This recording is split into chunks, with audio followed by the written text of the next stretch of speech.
In a year dominated by modern pop mainstays like Taylor Swift, age 34, and rising stars like 20-year-old Olivia Rodrigo, musicians hailing from a bygone era still managed to carve out some big successes, with 9 musicians over 70 hitting the top 10 of the Billboard Hot 100 singles or top 200 albums in 2023.4.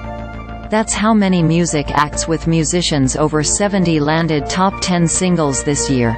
The same as last year, though last year's group included Elton John, who hit the top 10 twice with his collaborations with Dua Lipa and Britney Spears. There were 2 albums made by septuagenarian musicians that hit the top 10 this year, one less than in 2022, a year that included a remaster of the Beatles' Revolver album, as well as new albums by Bruce Springsteen and Ozzy Osbourne. For musical icons like the Beatles, the Rolling Stones and Dolly Parton, the latest chart accomplishments continue adding to their ever-growing legacies. With Hackney Diamonds, the Stones became the first band to chart a top 10 album in every decade since the 60s.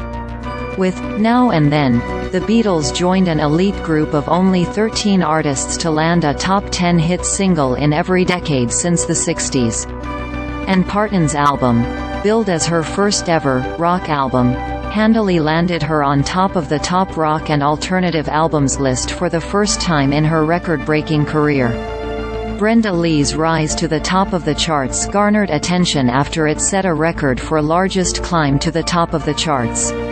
Older musicians had big successes off the charts, as well.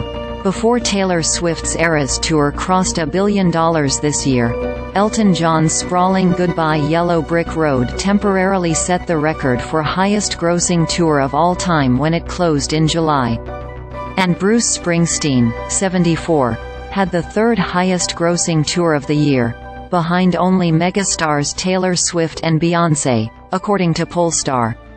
Jimmy Buffett, who died this year at 76 years old, also hit the top 10 on the charts, twice.